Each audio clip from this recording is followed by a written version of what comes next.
আমি সরাসরি প্রত্যাখ্যান করেছি। আমি এই দেশের একজন স্বাধীন নাগরিক, আমি কোনো মুচলেকা দিয়ে মুক্তি পেতে চাই না। প্রধানমন্ত্রী দরখাস্ত করার কথা দূরের কথা, তারা আমাকে দরখাস্ত করে দেবো বলেছে, ওটা আমি প্রত্যাখ্যান করেছি। তো আমাকে মেরে ফেলার আদেশ দেওয়া হয়েছে, যে খবরে বেরিয়েছে ওই খবরে যে অফিসার তথ্য দিয়েছে সেটা বলেছে সেটা মিথ্যা কথা বলেছে। এদের করাল গ্রাস থেকে এই দেশকে মুক্ত করতে হবে, এটা আমার এখন প্রধান কাজ। আমি আমার ফেসবুকে লেখালেখি শুধু এগুলি করছি। আমার গত কিছুদিনের লেখালেখি দেখেন, মানে জামাতের সাথে আপনি বিরক্ত কেন? যারা দেশ বিক্রি করার চুক্তি করে তাদের এই দেশে থাকা তো দূরের কথা, এই দেশে রাজনীতি করার তো দূরের থাকারই অধিকার নাই। ব্রিটিশ গোলাম থেকে মুক্ত হয়েছি, পাকিস্তানের গোলামি থেকে মুক্ত হয়েছি, আমরা ভারতের গোলামি থেকে মুক্ত হয়েছি, ভারতের দোসরদের থেকে আমাদের মুক্ত হতে হবে। তাহলে বাকি আমরা যদি দেশ প্রেম নিয়ে সবাই ঐক্যবদ্ধভাবে কাজ করি, দেশের জন্য কাজ করি, আমাদের অগ্রগতি কেউ ঠেকাতে পারবে না। দিন আমাকে অপহরণ করে, সেই দিন আমার বাসার স্টাফ যারা আছে, সিকিউরিটি গার্ড, ম্যানেজার, তাদের সবাইকে শারীরিকভাবে নির্যাতন করেছে, বাসায় ভাঙচুর করেছে, আলমারি ভেঙেছে, মোবাইল ল্যাপটপ নিয়ে গেছে। আমার ওয়াইফের গায়ে হাত দেয়নি, কিন্তু আমার ওয়াইফকে আসেন বলে এইভাবে ধরে নিয়ে যাওয়ার চেষ্টা করেছে, জোরাজোরি করেছে, ধমকাধমকি করেছে, দুর্ব্যবহার করেছে। আমার ওয়াইফ আমার মার হাত ধরে বলেছে আমাকে নিয়ে গেলে মাকে সাথে নিতে হবে, তখন আমার মাকে নেয়নি। আমার ইয়াং কাজের মেয়ে গায়ে তাকে চড় মেরেছে। এরপরে থেকে নিয়ে আমার মুক্তি পর্যন্ত আমার বাসায় হয়তো অবজারভেশনে রেখেছে, কিন্তু আমার বাসার কাউকে কোনো হ্যারাস করেনি। তবে সারা সবসময় আতঙ্কে থাকতো। আমার মা তো কেঁদে 3 বছর পর চলেই গেলেন, পরিবারের সবাই সবসময় আতঙ্কে থাকতো। ইভেন আমার ঘনিষ্ঠ আত্মীয় একজন এই এলাকা ছেড়ে অন্য এলাকায় গিয়ে থাকতে হয়েছে তাদের নিরাপত্তার জন্য। কিন্তু ফিজিক্যালি উঠিয়ে নিয়ে যাওয়া, অত্যাচার করা, এই ধরনের সরাসরি কিছু করেন। মামলাটা আমরা দিয়েছি, ফলো করা বা বিভিন্ন জায়গায় হয়তো করেছে, এই ধরনের হয়তো করেছে। তারা তো আমি থাকলে বুঝতে পারতাম তারা ফলো করে না করে, আমি আই নো দ্য প্যাটার্ন। কিন্তু যারা আমার আত্মীয় স্বজন তারা তো আর মিলিটারিতে ছিলেন না, ওনারা হয়তো বুঝতে পারেনি। কিন্তু আমার কাজিনের এগেইনস্টে মামলাটা আমরা দিয়ে তাকে অনেক হয়রানি করেছে, তাকে পাড়া ছাড়তে হয়েছে। এই ধরনের ডাইরেক্টলি হ্যারাসমেন্ট প্রচুর করেছে, ফিজিক্যালি কাউকে কিছু করে। এবং আপনার বাচ্চাদেরকে বা আপনার ওয়াইফকে এই 8 বছরের মধ্যে শুধু ওই দিনে যা করেছে, কিন্তু এরপর আর কিছু হয়নি। মানে আপনার বাচ্চা এবং ওয়াইফের উপরে আর কোনো, আপনার ওয়াইফ এবং বাচ্চাদের উপর আর কোনো কিছু, মানে তারা খবরদারি বা কোনো খোঁজ খবর নেওয়া বা এসে জিজ্ঞেস করা, এরকম কোনো কিছু করেছে কিনা মাঝে কোনো? আমি অনেকবার আমাকে ওই যে রিপোর্টে এসেছে যে আমাকে এক্স প্রাইম মিনিস্টার মেরে ফেলার নির্দেশ দিয়েছেন, আপনি নিশ্চয়ই দেখেছেন ওটা। ওটাতে যিনি এই রিপোর্টটা দিয়েছেন তিনি বলেছেন যে আমি প্রধানমন্ত্রীর কাছে মুক্তির জন্য দরখাস্ত আবেদন করেছিলাম কয়েকবার। এটা মিথ্যা কথা। আমি পরের দিনই বিবৃতি দিয়ে এটাকে প্রতিবাদ করেছি। আমি মুক্তির জন্য কোনো রকমের কোনো দরখাস্ত করিনি। আমি কয়েকবার বলেছি লিখিত যে আমার বৃদ্ধ মা, স্ত্রী, সন্তান কেমন আছে। আমার বৃদ্ধ বিধবা অসুস্থ মা, আমি ওনাকে খাওয়াতাম, লোকমা খাওয়াতাম, হাত পা টিপে দিতাম, প্রেশার মেপে দিতাম, ওষুধ খাওয়াতাম, মাথায় হাত ধরে ঘুম পাড়িয়ে দিতাম। আমার মায়ের কথা চিন্তা করে আমার ঘুম আসতো না। আমার মা কেমন আছে, আমার মা, স্ত্রী, সন্তানরা কেমন আছে। আমার মেয়ে 3 বছর 4 মাস, ছেলে 1 বছর 9 মাস আমার বুকে ঘুমাতো। আমি তাদেরকে, আমার ঘুম আসতো না, আমার চোখ দিয়ে দরজা করে পানি পড়তো। আমি তাদের খবর চেয়ে বহুবার লিখিত দিয়েছি, মুখে বলেছি আমার পরিবারের খবর এনে দেন, আমি বেঁচে আছি এই খবরটা দেন, অন্তত তারা একটা মানসিক শান্তি পাবে। কোনো জবাব পাইনি। আমি মুক্তির জন্য কোনো আবেদন করি না। যে বলেছে তাহা মিথ্যা কথা বলেছে। তারপরে আমি 23শে মে 2021 সাল, 5 বছর পূর্তি 3 মাস আগে আমাকে বলা হয়েছিল আমি যদি মুচলেকা দেই যে আমি রাজনীতি করব না, দেশে থাকবো না, সপরিবার বিদেশে চলে যাব, তাহলে আমাকে মুক্তি দেওয়া হতে পারে। আমি সরাসরি প্রত্যাখ্যান করেছি। আমি এই দেশের একজন স্বাধীন নাগরিক, আমি কোনো মুচলেকা দিয়ে মুক্তি পেতে চাই না। প্রধানমন্ত্রী দরখাস্ত করার কথা দূরের কথা, তারা আমাকে দরখাস্ত করে দেবো বলেছে, ওটা আমি প্রত্যাখ্যান করেছি। তো আমাকে মেরে ফেলার আদেশ দেওয়া হয়েছে, যে খবরে বেরিয়েছে ওই খবরে যে অফিসার তথ্য দিয়েছে সেটা বলেছে সেটা মিথ্যা কথা বলেছে। মিথ্যা কথা বলেছে। বাট আপনাকে একবারই প্রস্তাব দেওয়া হয়েছে যে মুচলেকা দেওয়ার জন্য, মানে সেই সরকারের পক্ষ থেকে।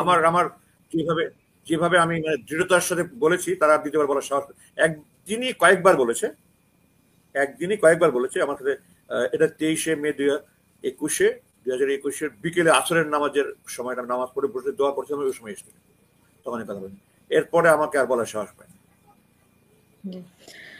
আমি তো অফিসারদের কথা বলতে চাইলে আমার সামনে আসতো না। ওখানে যারা দায়িত্ব থাকতো তারা বলে ওনারা আপনার সামনে আসতে সাহস পায় না, কারণ আমি জানি তারা ওখানে যারা কাজ কাম করে, তারা হলো মেজর লেফটেন্যান্ট অনেক পদবীর অফিসার। তাদের অনেকের মানে আমি যখন কমিশন হয়েছি তখন হয়তো তাদের জন্ম হয়েছে, তো তারা এই জন্য আমার সামনে আসতে সাহস করতো না, আমি ডাকলে আসতো না। মানে আপনার বাবার জামাতে ইসলাম বা আপনাদের জামাতে ইসলাম, এখন যে জামাতে ইসলামের সাথে আপনার সম্পর্ক কি, বা আপনার সম্পর্ক কি, বা জামাতে ইসলাম সম্পর্কে আপনার কি বক্তব্য আছে? প্রথম কথা হলো আপনার দুইটা প্রশ্ন, একটা হলো আপনি জামাত আমার সম্পৃক্ত। সম্পর্ক কি। জামাতের সাথে আমার কোনো রকমের কোনো সম্পর্ক আগেও ছিল না, এখনো নাই। আমি তাদের কোনো কার্যক্রমে যাই না, বরং বিভিন্ন বিয়ে শাদী বা আত্মীয় স্বজনের জানাজা এই অনুষ্ঠানে আমি তাদেরকে দেখে তাদের দূরেই থাকি। আমি আমার তাদের সাথে কোনো রকমের কোনো সম্পর্ক নেই। আর দ্বিতীয় কথা হলো যে জামাত সংগ্রাম মন্তব্য, আমি এই মুহূর্তে রাজনৈতিক কোনো মন্তব্য করতে চাই না। আমি জোশ আর হুশের মধ্যে I am able to balance out. আমি সবকিছু অবজার্ভ করছি, যখন কথা বলার সময় সুযোগ হবে তখন সময় সুযোগ হবে। আমি শুধু এখন ফেসবুক যদি আমার ফলো করেন, আমি দেখবেন আমার একটাই কথা, এই দেশকে ভারতের গোলামি মুক্ত করতে হবে। ভারতের গোলামি মুক্ত করতে হতে এই দেশকে ভারতের গোলাম, দালাল, দোসর যারা আছে, আমি ফ্যাসিবাদ সহ আরো যারা মিডিয়া আছে, এদেরকে এই দেশে সামাজিকভাবে বয়কট করে এদের করাল গ্রাস থেকে এই দেশকে মুক্ত করতে হবে। এটা আমার এখন প্রধান কাজ। আমি আমার ফেসবুকে লেখালেখি শুধু এগুলি করছি। আমার গত কিছুদিনের লেখালেখি দেখেন। মানে জামাতের তারা সাথে আপনার দূরত্ব কেন? তারা যারা দেশ বিক্রি করে চুক্তি করে, তাদের এই দেশে থাকা তো দূরের কথা, এই দেশে রাজনীতি করার তো দূরের থাকারই অধিকার নাই। মানে জামাতের সাথে আপনার দূরত্ব কেন, এবং জামাত যে ক্ষমা করে দিচ্ছে ভারতকে? আমাকে আমাকে রাজাকার বলে, আমাকে জামাত বলে ট্যাগ করার চেষ্টা করে। একটা দেখুক না, আমি কোথায় জামাতে কোন অনুষ্ঠান যোগ দিয়েছে, কার সাথে আমার কি ছবি আছে, কার সাথে আমি কি কথা বলেছি, একটা প্রমাণ দেখাক তারা। জামাতের তো পরিবারতন্ত্র নাই। অন্য সব দলে বাবা, স্বামী, ভাই থেকে উত্তরাধিকার হয়, জামাতে তো উত্তরাধিকার সূত্রে নাই তো। আমি যদি চাইও আমি এখন জামাতে আমির হতে পারবো না। জামাতের সিস্টেম ডিফারেন্ট। ওখানে no candidate no campaign system তারা ফলো করে। কেউ ক্যান্ডিডেট হতে পারে না, কেউ ক্যাম্পেইন করতে পারে না। জামাতে যারা রোকন বলে তারা প্রত্যক্ষ ভোট দিয়ে যাকে ইচ্ছে নমিনেট করতে পারে। তো ওখানে তো আমি জামাতের কিছুই না এখন। মানে এই দূরত্ব কেন জামাতের সাথে আপনার? আর হচ্ছে যে জামাত যে বলছে যে ইন্ডিয়াকে ক্ষমা করে দিচ্ছে, তো সেগুলো নিয়ে আপনার বক্তব্য কি? না, এটা তাদের দলীয় বক্তব্য ব্যাপার, তো আমি কিছু বলতে পারবো না। এটা জামাত কি দৃষ্টিভঙ্গি দিয়ে, তারা আওয়ামী লীগকে ক্ষমা করে দেওয়ার কথা বলেছে, পরে বলেছে আমাদের উপরে যে জুলুম হয়েছে সেটা আমরা ক্ষমা করি না, বাকি জনগণের সাথে এটা করেছে জনগণ বলবে, এটা তারা বলেছে। তারা দলীয় দৃষ্টিকোণ থেকে কি চিন্তা করে কি বলছে এগুলো তো তাদেরকে জিজ্ঞাসা করেন। ডক্টর ইউনুস কেন হাসিনকে না নিয়ে গিয়েছেন, ওনাদেরকে জিজ্ঞাসা করেন, আমাকে কেন প্রশ্ন করা হয়? আপনার সাথে দূরত্ব কেন জামাতের? মানে আদর্শের সাথে মিলছে না এই কারণে? দূরত্বের কোনো কিছু না। আমি দেখেন, আমি সেনাবাহিনী চাকরি জীবনে সারা জীবন আমার বাবা আমাকে বলেছেন, তোমাকে একজন পেশাগতভাবে দক্ষ আদর্শ সেনা অফিসার হতে হবে, তুমি রাজনীতিতে নাক গলাবা না। তো আমি আমার বাবাকে বলেছি আমি রাজনীতিতে নাক গলাই না, কিন্তু আমাকে রাজনীতি অবহিত থাকতে হয় এই জন্যই যে রাজনৈতিক অঙ্গনে কিছু হলে এটা আপনার গায়ে আঁচড় লাগবে, আপনার গায়ে আঁচড় লাগে, সন্তান হিসাবে আমার তো এটা আমার গায়ে আঁচড় লাগবে, যেন আমাকে অবহিত থাকে, আমি নাক গলাই না। তো আমি কোনোদিন জামাতের রাজনীতির সাথে যুক্ত ছিলাম না। আমাকে বের করে দেওয়ার পরে আমি মূলত দুটো ক্ষেত্রে কাজ করেছি। একটা শিক্ষা ক্ষেত্রে, আমি মোট 8টা প্রতিষ্ঠানে। আপনি শুনতে পাচ্ছেন আমাকে? আপনাকে দেখতে পাচ্ছি হ্যাঁ, না। শুনতে পাচ্ছি, আমি শুনতে পাচ্ছি আপনাকে। শুনতে পাচ্ছেন? হ্যাঁ, আমি আপনাকে শুনতে পাচ্ছি। জি ম্যাডাম। জি। আমি আমি আমি আপনাকে শুনতে পাচ্ছি। শিক্ষা ক্ষেত্রে আমি গত 25 বছর থেকে কাজ করি। আমি ক্যান্টনমেন্ট পাবলিক স্কুল কলেজে করি, অনেকগুলোতে আমি মোট 8টাতে চেয়ারম্যান ছিলাম। আমি শিক্ষা ক্ষেত্রে কাজ করেছি, ঢাকা শহরে হাজার হাজার টিচারকে আমি ট্রেনিং দিয়েছি।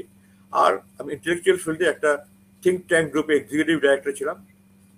তো আমি এই ইন্টেলেকচুয়াল ফিল্ডে এডুকেশন ফিল্ডে আপাতত কাজ করার চিন্তা করছি, এখন পর্যন্ত কাজ শুরু করিনি, কারণ মেন্টাল কন্ডিশন ঠিক আছে, ফিজিক্যাল কন্ডিশন আমার এখন পর্যন্ত পুরোপুরি আমি ওই দুর্বলতা কাটিয়ে উঠতে পারিনি। আমার বডি ক্লক এখন অ্যাডজাস্ট হয়নি, রাতে ঠিক মতো ঘুম হয় না।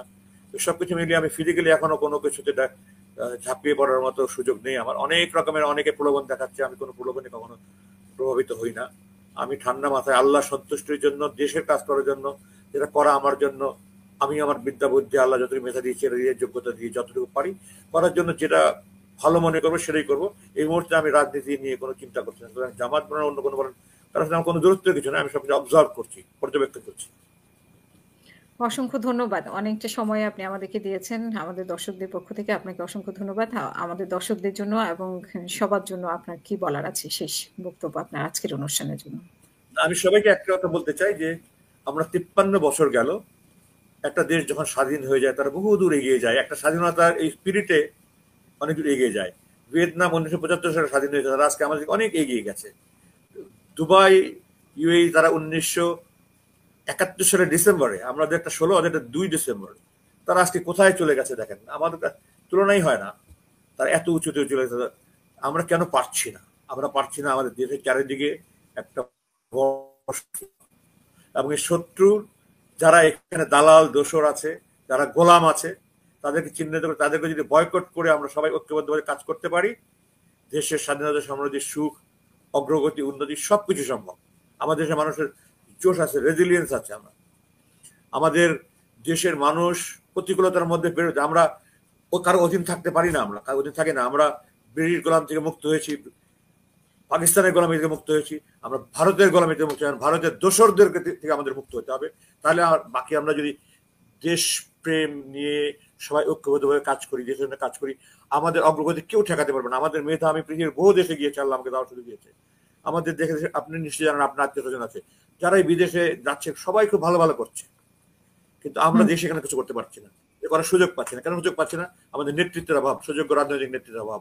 চোর ডাকাত গুন্ডা বদমাশরা দেশ লুটে পুটে খাচ্ছে, দেশের অর্থ পাচার করতে, দেশ ধ্বংস করে দিচ্ছে। সৎ যোগ্য নেতৃত্ব পাচ্ছি না আমরা। আমাদের সৎ যোগ্য নেতৃত্ব যদি আসে এবং সবাইকে ঐক্যবদ্ধভাবে এগিয়ে নিতে পারে এবং ভারতের প্রভাব মুক্ত থেকে আমরা নিজের স্বাধীনভাবে আমাদের মাথা উঁচু করে দাঁড়িয়ে চলতে পারি, ভারতের সাহস হবে না। এই যে কিছুদিন আগে দেখেছেন আপনার বিজেপির সাথে গ্রামবাসী মিলে ভারতের বিয়েতে কিভাবে তারা করেছে। আজকে যদি ভারত কোন ধৃষ্টতা দেখায়, এদেশের মাটি যুদ্ধ করবে, এদেশের মানুষ যুদ্ধ করবে, জেনজি যুদ্ধ করবে, জীবন দিবে তারা।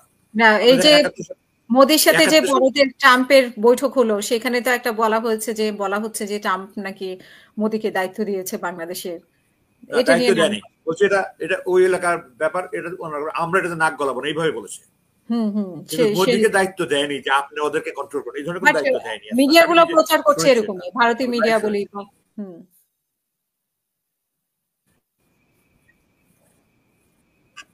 বর্তমান দুনিয়াতে ভারত যদি কোন রকমের সামরিক আগ্রাসনের চেষ্টা করে, ভারত এমন মার খাবে তার জীবনে ভুলবে না। ভারত অত বোকা না। আমরা তো আমাদের রাজনীতিবিদরা দেশ পরিচালনা করতে পারি না। ভারতের রাজনীতিবিদরা দেখেন, সোনিয়া গান্ধী উনি কিন্তু